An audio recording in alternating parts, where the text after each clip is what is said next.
The following programming is made possible through a generous donation from Randall Lewis, Executive Vice President of Upland-based Lewis Operating Companies. This is a continuing series of from the Randall Lewis seminars hosted by the Center for Sustainable Suburban Development. Last night there was a program, the official title was Walk Riverside, Community-Based Planning for Sustainable Lifestyles. And the center of this was really a report that was from Caltrans, the California Department of Transportation, on walkability and new urbanism. And so today we're going to have Juliann Allison, who is the key principal investigator, walk us through the report, and particularly what kind of ideas and lessons came out of this sort of two-year study of in Riverside, California, the two older neighborhoods. One is called Ramona, the other is Arlington. But before we get into the study and what good information can be found there, Juliann, who are you? What is your own background? How did you get involved in this study? Well, technically I'm a professor at UCR, and I'm in the Gender and Sexuality Studies department as well as the Public Policy School. And I've been the Associate Director currently with yours truly at the Center for Sustainable Suburban Development. And my research has spanned a whole lot of subjects that have to do with sustainability generally, focusing on energy, air quality, and sustainability policies, and with a probably a preponderance of community-based research, which is part of this project. Your own personal background, you grew up in a small town, or you grew up in a big city? Oddly, I don't think that's such a stretch as to what I'm doing right now. I grew up in Orange County, and like I tell people, when there were still oranges. I just wrote an essay on this, in fact, and realized that even though to me it looked like oranges were everywhere, there were fewer oranges already in Orange County at that time than there are in Riverside, just in a 10-mile stretch of the city. But it was very, it was a suburban area, but very rural still. So still strawberries growing, oranges, peas, lettuce, etc. And you did your undergraduate? I'm one of those people that crossed across UCLA. I mean, across to Los Angeles. I did my undergraduate at USC, and then went to Davis for a master's in UCLA for my PhD. This is a grant, as I indicated in the beginning, sponsored by Caltrans, but maybe before that, if we could just frame a little bit the importance of walkability and its relationship to health, to lifestyle, to urban form. Mm-hmm. It seems to me walkability is a major concept that's being talked about now. Right. Walkability has probably at least three pieces to it. One is it is a feature, it's an element of what's called new urbanism, or a mode of urban design where we go back to your more turn of the century city structure where you have a center area and more of a grid layout of streets that are conducive to people walking and using transport that's not automobiles. Today we call that active transportation. So that's one sort of piece of it. Another piece is health related, and that one's become increasingly important in the sense that walkability or walking is the least expensive, most accessible way to get people moving, and it only takes sort of 30 minutes of walking a few times a week to be able to see some measurable differences in health. And finally, sustainability. There's a big sense in to the extent that we can reduce vehicle miles traveled and hence the pollution that goes with that, we also have a sustainability piece to walkability. I remember as mayor of Riverside and trying to deal with this question of walkability in 2004, 2005, and recognized I couldn't get really funding for the city. We finally had Kaiser step up, and we did a walkability study of Riverside in 2005. I remember Dan Bernstein, who's sort of local columnist, was asking, what's the city doing getting involved in walkability? That's not what does that have to do with roads and with police and fire and so forth? But I think we've come quite a distance. It seems to me public health is not really something at the boundaries. The question of public health, which walkability is a feature of, is that really in the center arena now. Definitely. That was the impetus for this study. And again, it's funded by Caltrans, and we're working with RCTC, or the Riverside County Transportation Commission. And the idea was to bridge these two sides, sort of the urban design, urban planning piece with the health component. Okay. One book that I read that's got quite a bit of applause from people who are involved in urbanism and cities is a book by Jeff Speck called the Walkable Cities, and the arguments are very similar to yours. He uses the words wealth, health, and sustainability. He gets some conditions he identifies, and there's some 10 steps in the book's. Did you read? I did read the book. It's clear. It's kind of fun to read, isn't it? No, it is. It's very good. I think, in addition to the specific suggestions or recommendations, the overall sense that we're going to improve cities, grow cities, make them more economically and socially sustainable by beginning with making little changes in terms of how we get people fit and out walking is sort of a sea change. Folks often think in terms of you need to be wealthy, more affluent, and then there is a connection between more affluent, more affluent societies, more affluent neighborhoods are more likely to be outside and walking. They're finding the reverse is also true. You get them walking, and your businesses can grow to support that. Well, I'd strongly recommend the book. It's almost a Hamlet book. It's a good read, and you remember the 10 steps after you. Yes, and it may be in paperback now, as well as online. Let's now, if we can, go directly to the Riverside study. I guess the first thing is to maybe clarify where the funding came from. How did who was this report for? The funding is from Caltrans. We had about a $250,000 grant, and we partnered with RCTC, so our Transportation Commission for the county. And because it was community-based, we brought in the community, meaning the agencies in the city. So the health agency, the city, the RTA, or the Riverside Transportation. So it was a big table. Yes. So it wasn't done simply in a no, small office at UCR. No, not at all. So we partnered across campus with the agencies in town and in the county, and then also with the actual neighborhoods once they were selected, partnering with the business associations, the school boosters, etc. Yeah, we talked about it last night, but your primary assistant on this, Nancy Imanow, we estimate that she committed something close to maybe 2,000 hours of in the field. Right. Almost all of her. She became a permanent part-time employee for UCR, and the vast majority of that time was spent in the community. She was hired to do the community organizing piece of the project, and so it was about 2,000 plus hours, and that's not counting the interns that we had also in the community during that time. So there's kind of widespread collaboration. It was the best of research you can find at the university, but also really an intense immersion into these two neighborhoods. Why don't we begin with this? We're going to quickly go through the PowerPoint presentation and of last night, and then we'll stop at different points. But do you want to begin to walk us through?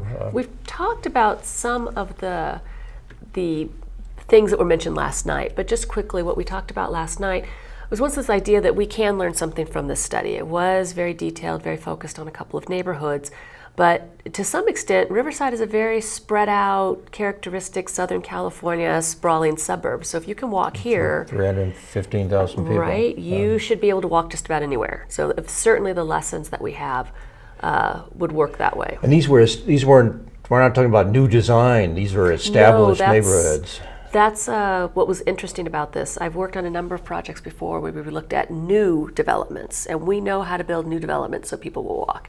But trying to go back to older developments that are already established, where you can't simply put a porch on every house, you can't simply, build multifamily homes. You have to work with what you have. To do that was the challenge. Arlington was built in the 30s and 40s. Ramona primarily built in the 50s. Is that approximate time frame? Yes, it is. And there's also a difference in terms of. I should probably bring up the slide with we have the actual communities on here so we can see. The two communities are adjacent to each other and developed one after the other and are indicative of the periods in which they developed. So Arlington is actually, within Riverside, one of the most walkable areas already, and part of it is that that earlier period in time when there was more of a grid sort of layout of a city. And there was an Arlington Village. And there was an Arlington Village. Post office and small businesses. Exactly. So the rudiments for what we want to bring back already exist there. So it makes it a little bit easier. The Ramona area was built later. The housing is different, and the street layout, the kind of the curving streets that make it difficult for you to get from point A to point B without sort of doing a figure eight through the neighborhood to get there, is very nice if you have the time to stroll. But one piece of walkability is the strolling, is the exercise. Another piece is being able to get somewhere, right? To be able to walk to the places exactly. So in terms of kind of working back here a little bit, I think I've already mentioned that we want to talk about, we wanted to mesh sort of the new urbanism and the health, and we want to take some implications away. We've talked about walkability. We've talked a little bit about the community-based planning in terms of who was involved. The other thing that is important to note in that is, unlike a typical university project where this area was looked at as a place where we could test ideas, this was really a study where we engaged the community in determining what the goals would be. You had community meetings? We had community meetings. We had anticipated one a month. We ended up doing more than 30 meetings over the course of the project. So very much engaged. We started with a neighborhood analysis, which helped us pick the two study areas. And then we talked about how many hours were spent in the field. We did a walk audit. We brought in our engineers from UCR to look at the pollution elements of the area.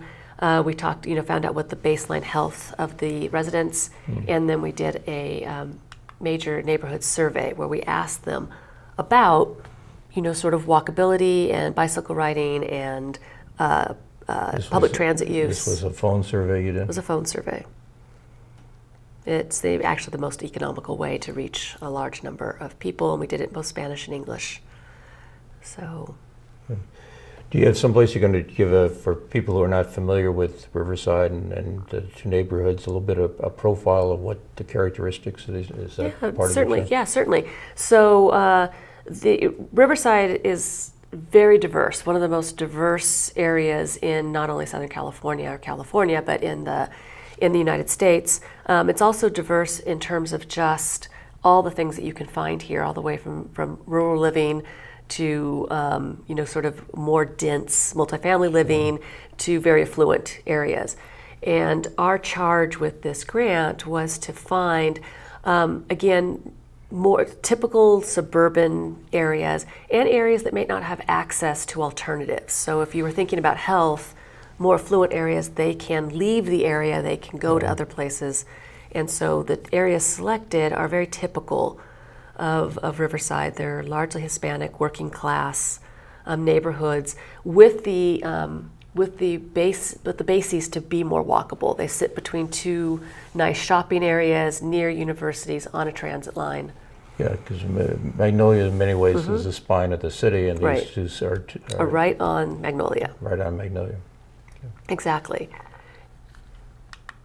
And the way in which we did our community engagement might be considered sort of not just public education, but popular education. So again, it wasn't just a talking head or Nancy and our team bringing the wisdom, as it were, to the community. We were really seeking engagement with them to find out sort of what they know about that area, and that involves speaking to a wide variety of people, all the way from children in the elementary schools to parents to the business community to some of the athletic organizations, bike clubs, etc. The use of the word popular education is a very deliberate choice then of that. Yes. So we wanted to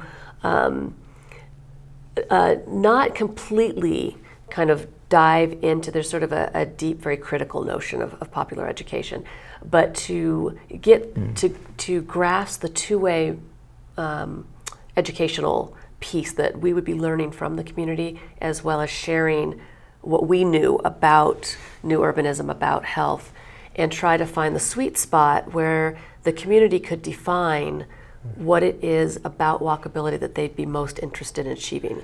Most academics spend their time most of the time on campus. How did you find going to these two neighborhoods? Again, Nancy spent almost all of her time there. So if you want kind of a down and dirty of engagement, She was there. Yeah, she was there. But I actually live in one of the zip codes that was covered. So these two, Riverside is set up into neighborhoods, and the zip codes don't entirely match, but I share Arlington's zip code, but I'm a little further away. But my children have practiced their soccer in the parks there. I've been to the restaurants there. Okay. So you were not a stranger. So no, so I'm very familiar with the area. And some of the photos that we have up here, one in the upper left is a field event that we did at one of the parks. We also did an educational, literally a mapping, a planning with children where they could move things around on a map, actually move buildings around and think about what would make it easier for them to walk to school, that sort of thing. And then we did more typical meetings where you bring the community in and have presentations. Okay. Well, I think the notion of popular education is a very interesting kind of idea. I mean, it's that it's not simply the experts telling the community what they need to know, but listening very attentively to who they are in different forms. And we did learn, which will, when we get to that point, you'll see we did have some surprises. Okay. So one of the big pieces that I think is a huge tool for walkability, but in addition to that, it really is gives you a laser focus on what popular education can be in the context of walkability. We did a walkability workshop, and in that included an educational, kind of a discussion of what walkability is and what those kinds of features, what kinds of things we might be looking for, and going out into the field with members of the community to look at the neighborhood and begin to learn to identify which things. With the way they see things. Right, exactly. And then they had the opportunity to give very pointed feedback, and that we brought maps, and they were allowed to write on the maps, oh my gosh, here's a park or a Was school. this done and we need before these. you did the walk audit then? They were kind of given some basics, then we did the walk audit, and then we came back and marked up the maps. Okay. I think for many people, the question, what is a walk audit? I mean, it's something that people in other places may be interested in. How'd you do the walk audit? Oh, since I've done this before, I knew that in a situation like this, when you're trying to sort of get some very clear data, and you also want to bring the best resources you have, there are walk auditors that are professional planners. And so we went to one of these organizations. So you hired a... We actually hired a planner who is focused on walkability, and he came out and gave an educational, lecture, led the walk audits, and then we all participated in the marking up the maps. Both the survey and the walk audit are found somewhere in the appendices of the report? Yes, everything's available online. So the main part of the report and then all of the appendices are also there, available separate. So the report from the walk audit, the survey, etc. I was going to do it at the end, but since we're here, how do I get access to? You just need to go to CSSD. That's for the Center for Sustainable Suburban Development.ucr.edu, and you'll see research projects. Click, and it's the Center Research Project that comes up. Click it, and it'll take you to. all the documents, and they're nicely labeled. Yeah, at least the printed version looks like this, but this is what you can. And you can download it. It'll look exactly like that. Okay, excellent. So in the slide, we have a slide that shows the two walks that were done, one during daylight, one during the evening, and yeah, well, just you can begin to get some sense of how this information was accumulating or coming together for these two neighborhoods. Right. But, so in terms of information, we received an actual report, and we had all the documentation of what the residents thought about what was going on. Another piece of the study was engineering, transportation, pollution. We worked with another center on campus, so it's the College of Engineering Center for Environmental Research and Technology. Our center, and that one's called CSERT, we've partnered in a number of projects, and in previous studies, again, kind of to give an idea of why this is different or unique from what you usually see, is often in doing a planning analysis, you'll look at the traffic flows. In this case, since the focus was on health, and we're quite aware that these two neighborhoods are nestled in amongst major arterials that we know are very busy streets, but they're primarily residential, we wanted to look at the pollution flows. If you're going to have people go out and walk, what are the health risks associated with emissions from the cars? and the answer is? The answer is, amazingly, these guys are blessed. They can go out walking just about any time. What we found out is you want to live north of the 91 freeway in Riverside because the winds predominantly blow south. Okay. So no reason for people to stay inside here. Then we did a survey, and before we got to the point of the survey, we'd been out in the field and we'd shared everything to that point that we had. And so we'd really primed the community for saying yes to the survey. So we did really well, lots of responses, and we weren't surprised with the overall outcome.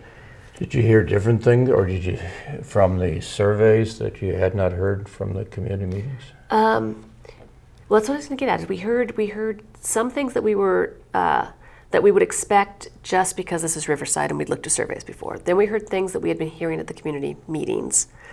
And then we heard things we were completely surprised about. Okay. So like other surveys and like many people in Riverside, people were very happy with their neighborhoods. If you just said, hey, do you love it? They love it. When they were primed to think about walkability, how often do you go to the school or the shops on foot or on a bike, and why or why not? And you prime them to think about it, they want a more physically accessible set of walkways. They want it to be well lit and safe, more places to go, especially mom and pop type things, markets they can run out to quickly. And again, the sense of safety came up. Seems to me one of the real strengths of this study was that it wasn't just a single survey, it wasn't just a walk audit, it wasn't just a look at the strength of this report, and maybe what makes it different than other reports is the multiple research ways that resulted in the findings. Right, and when we put together the recommendations, we were looking for multiple levels of support for what we were suggesting. In terms of the recommendations, the big focus, once we stepped back and looked at everything, was to really focus on these notions of, folks wanted to be safe when they went out. They wanted some interesting places to go, both destinations and then the paths. And they wanted to be safe, so the recommendations really drove at providing those outcomes. The first thing you have on is community desires, and then you have a series of recommendations. Are those the 4 categories? Those are 4 categories of recommendations. So the first 2 are standard planning elements. What is complete streets? I mean, it's something, at least as mayor, I was always trying to advocate for and thought that should be a primary objective of the Public Works Department. But how are complete streets, what's that mean? The basic idea is that you design a street so that all the different kinds of users can feel safe and comfortable as they move through them. So not just cars, but also bicycles and people in wheelchairs and people who are walking and young people and old people and dogs. And So rather than simply how fast you can get through a neighborhood, yes, okay. it's how pleasantly you can get you can get through. And so that's where you're going. That's where you see the typical treatments of what they call traffic calming. So you're going to narrow the streets and you're going to bring out the corners so that you're reducing the path they have to travel, nice things to look at, benches to sit on, etc. Yeah, I read several reports that said, studies that said the faster the traffic by you, the less you like where you live. Yes. And that was actually one of the things that people brought up was they wanted the streets, they wanted to slow the traffic. To slow the traffic. And certainly that's a good idea, but you can also think in terms of complete streets in your planning. And then again, issues of public safety and people's perceptions in the sense of when these issues came up is that it led us to do some research. People were feeling unsafe, but we then went out and did research to find out really were these valid concerns and to what extent, and then sort of developing a consciousness or awareness of your choices over transport. One of the, as I listened to the report, one surprise I had was the concern with dogs. And where I live, dogs are facilitated walking. We walk Mount Rubidoux with dogs. Dogs connect people. That was not true, I guess, particularly in the Ramona neighborhood. Right. This was one of the surprises when you're looking through, and one that didn't come up in a normal in a normal community meeting, in the sense of this preponderance of people that said that they would walk more if leash laws were enforced, so there weren't dogs running on the street. So we checked into surrounding areas to compare the statistics in Riverside compared to elsewhere, and found that we don't really have a dog problem in Riverside. I mean, we're about average for other places, but what we did find is that a lot of the dogs are picked up on sort of the pathway towards the shelter because they smell the other dogs, they hear them yapping, and then also because they're stopped by the airport. So you'll have kind of this movement of dogs in one direction, they're not crossing the airport, and that puts you squarely in Ramona. So even though the statistics are not odd for the city, people in Ramona probably do have a justified concern about dogs running through their area. Okay. Good. So that was certainly one of the surprises. The other was less of a surprise by the time we got to the survey, but it was something that came up in the community meetings. People talking about public safety issues and presence of the police in particular, and whether or not their job was being done, that sort of thing. And what you found was sort of this was coming up, and it wasn't something we necessarily went into this thinking about because we were really coming at it from sort of health and design, and we weren't really thinking about police patrols. So we definitely put some questions on that in the survey, and what we found out is, again, you have these odd things that happen. People felt that the police were there enough and everything and were responding quickly enough, but they felt unsafe walking, which seemed odd to us. So we asked the police department for some help with the statistics, and it's actually a fairly safe place, but the perception of it is that it's not as safe because this is an area that's not necessarily well kept up. The streets aren't necessarily cleaned as often as they could be. People aren't necessarily cleaning out, their curb areas, picking up their trash, maintaining their lawns. Graffiti isn't removed very quickly. A lot of these things which give a perception, and even the people living there are buying into this perception. That's the reason you mentioned the broken window, that right. You fix these things. We fix these little things, and in our recommendations, we suggest sort of fixing the broken window problem and provide a number of ways in which that could happen. One of the things that happened in a flurry about 20 years ago, and you're seeing happen again, not just in the United States, but internationally, are that police are taking on an element of this, sort of being present in the community, not in their patrol cars, but in either working alone or with community organizations and with residents to clean up the graffiti and to clip the landscaping and to throw balls in the park and some of those things. And there've been a number of studies of this, and you show improvements in perceptions of areas, and then therefore in the crime that actually results by 13 to 30%. So one thing that comes up under complete streets is cycling. Do the residents of Ramona and Arlington ride bikes, or do kids ride bikes to school? Well, the survey, because it was a university administered survey, we could only talk to adults. And uniformly, adults in the Arlington-Ramona area are not using their bikes very often. When we went to our park events, our park days, when we were at the schools, when we were able to get a hold of the data from the Riverside Transit Agency, so bus data where they're looking at people carrying their bikes onto the buses, young people are riding their bikes. So children are riding their bikes and students are riding their bikes. And one of the things that we learned, we sort of knew, but we really could see in this area, is that if you build it, they may come. That people ride their bikes more now that there are more places to lock them up, not necessarily in this area, but in destinations. The buses now, you can carry your bikes on them. But what we did with this is the general plan for the city, the Magnolia Street plan, the bicycle plan for the city, all recommend bike lanes. We think they should be stepped up to a Class A level. One of the other things that it's in the report I heard last night was the bus stops. And for some people in these two neighborhoods, this is the way they get to work or way they shop. And what bus stops look like or felt like they talked about that. Yes, that was another thing. It came up a lot at the community meetings. And there is a certain amount of siloing that goes into the city.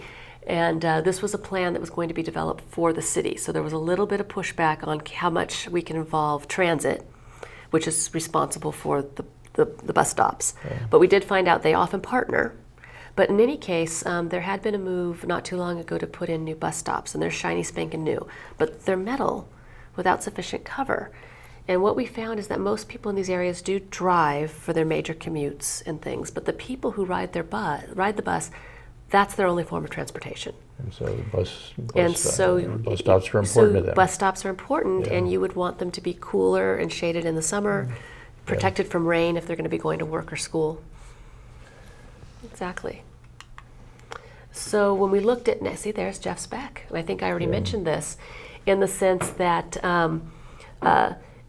we really do encourage a rethinking of how we approach planning, in the sense that if we improve walkability so that people are now out and trying to move around the city, that will create a demand for more shops, more economic development. It's not that we have to wait for economic development to happen first. And one of the issues that came up, and so we also had recommendations about it, were things that the city might be able to do to facilitate smaller businesses. And in the photo on this slide with next steps, that's Olivia's restaurant. What is Olivia? Olivia is a resident, and she has but what is Olivia's? It's a restaurant. It's a Mexican restaurant. Just a Mexican restaurant? No, it's a local. It's a landmark. Almost. Yeah, it's one of the best places. And one of the best places to eat, of course. But she definitely, sort of without all the training and hoopla, thought that it would be really good and would help her business to increase. So you can see right here, she's doing a lot of the things that we advocated, but had to go through all sorts of hassle to be able to create the sidewalk seating, to improve the lighting, to get all the permits, and partnered with the Arlington business organizations to move through the permitting process necessary, both for the changes and to improve the parking in the back, the lighting, etc. Huge success. One of the questions I think many people ask is that walkability, am I doing well, or how does it good compare? Question. How do I compare to other places? There are now walk scores. Tell us a little bit about walk scores. So you can go actually online to walkscore.com, and you can, some areas they're done all the way down to the neighborhood or the street. Some areas maybe not so much, but you can get a walkability score, and they range from 0 to 100. And you have to get over in the high 50s, I think, before you can really be thinking about yourself being walkable. But that's where we found that Arlington, even without doing anything, is more walkable than parts of Orange County. So, we are blessed in a sense as a place to start. Ramona, not so much, is a little bit further, and planners are having to take into account walkability because one of the ways that you can curb climate change or reduce your greenhouse gases is to move people out of their cars. And so you can capture some of that. How much are we going to save by converting to, you can kind of compare your walk scores to your vehicle miles traveled to get a sense of reducing pollution. What's the lessons from other cities and other places for this study? I mean, what difference does the study represent? Well, I think it gives us some general pointers for anywhere that wants to move to a more walkable, more healthier, sustainable lifestyle. Invest in public transit. The people who are having to walk to the buses, they're getting walking in just in the course of going somewhere else. Invest in public transit. Right. Add sidewalks, pathways, etc., wherever they do not exist. Make it possible for people to walk. Calm traffic. If it's impossible to actually just go out and lower speeds, then do things to make it more difficult for cars to get by. If you add bike paths in, you have parking that's perpendicular to the curb and you have narrower streets, the cars have to slow down. Work towards making active transportation a way of life so that people think first about walking as opposed to getting in their car, which they will do if they only have to go a few blocks to get cream as opposed to a distance. And we need leadership, folks to either within the communities as well as at the public service level to embrace the idea, put it in the plans, and implement the plans. If I was mayor and you had not done it here, and I read the report, say I'd like you to come and take a 2 or 3 day look, or maybe a 2-day look at our city. What if you were invited by a city to come and take a look at their how walkable there are? Obviously, I guess you'd do background research first. Right. But what would you look for, or what do you now look for? Because you're obviously much more attentive to that. What do you look for whether or not a city is walkable? Well, I think you would get some hint by checking out their walk score, like you said, to get a sense.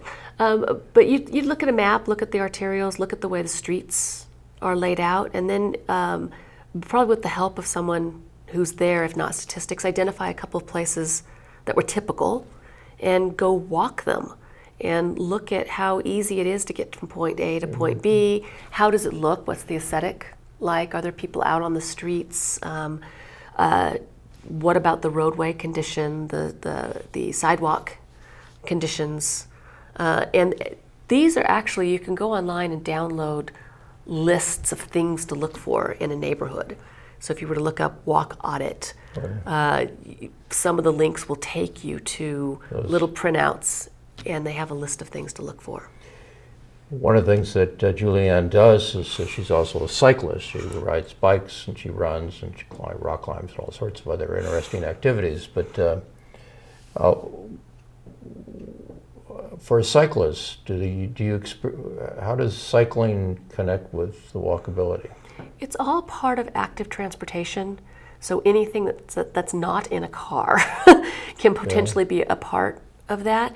What cycling can give you in terms of really trying to make the switch from automobiles to active transportation of some sort in an area where public transport isn't available is it becomes your major alternative to a car. So in an area that has public transportation, the first step is to move people from their cars to public transportation. Certainly when you don't have that, we want to think about bike commuting. And we have major arterials that can get you through a lot of Riverside. And so as from a cycling perspective, that's something I would like to see. I know where the bike paths are, and I have to make a circuitous trip around town to get places. It'd be nice to be able to just go out and move the way a car does safely. Well, this is exciting to me as I began to understand the multiple ways that walkability was looked at in these two well-established neighborhoods. Besides submitting this report to Caltrans, did you make a presentation to the Riverside City Council? We did. We had the opportunity to participate in a workshop, and I was pleasantly surprised with their interest and questions and enthusiasm for taking up the recommendations and sending them to a series of smaller bodies to review. We also presented to the community development or the planning body of the city that would be responsible for neighborhood issues like this, walkability, et cetera, in terms of developing economic development, but then how do we get there and how do we make it better? And I was really pleased to find that they were so interested in the community engagement piece of the project, that that's typically not something that our planners have access to, is any sense of what the communities are like as a place and what are the kinds of things that are most important to them. If you look at what a good city is, it seemed to me one important marker of a good city is its walkability. Mm-hmm.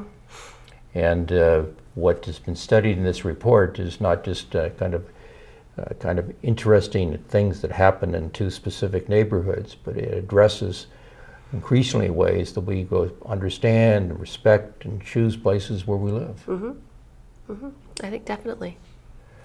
Well, I think you could hear it in the questions last night. I think you can sense it in the kind of community meetings that were held, but the language of this is Walk Riverside New Urbanism in Action, and it presents a plan. How many different recommendations are in here?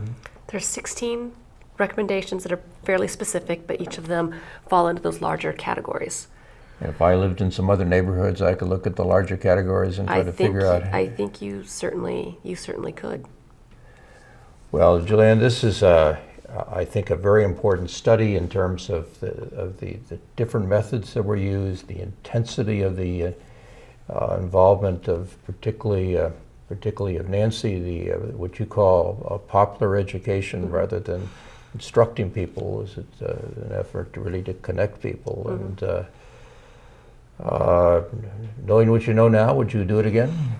Oh yeah, I think that this kind of work should be done more often if we want to move in the direction of a building walkable communities. I think we gained a level of insight that the planners typically don't have, and I think they need in order to best use the resources available. So Walk Riverside New Urbanism is available on the CSSD website. The methodology is mm-hmm. available on the website. There are many lessons and approaches that can be learned for your own neighborhood. Mm-hmm. And I think the whole question of how you make a walkability happen, not simply in the abstraction, but in place, is well presented in this report. We thank you for your good work and the team that was involved. And again, this wasn't an isolated research study, but a collaborative one with mm-hmm. different sectors of the community and the people who live there. Mm-hmm. But congratulations. Well, thank you very much. Thank you for having me. Well done. All right. Established in 2003, the UCR Center for Sustainable Suburban Development explores the social, economic, political, and environmental impacts that population growth and movement has on cities and local communities. The center facilitates interdisciplinary collaborations in the community through its staff and affiliated faculty via research, joint conferences, workshops, and public forums held at UCR and in the community. The center produces the Randall Lewis Seminars, which focus on a wide range of regional sustainability topics such as air and water resources, infrastructure and transportation, and the fiscal health of cities. For information or questions about this program, to learn more about future programming planned for the Randall Lewis Seminar Series, or to register and/or receive email announcements from UCR's Center for Sustainable Suburban Development, please contact the center at 951-827-7830 or email at shana.conaway@ucr.edu.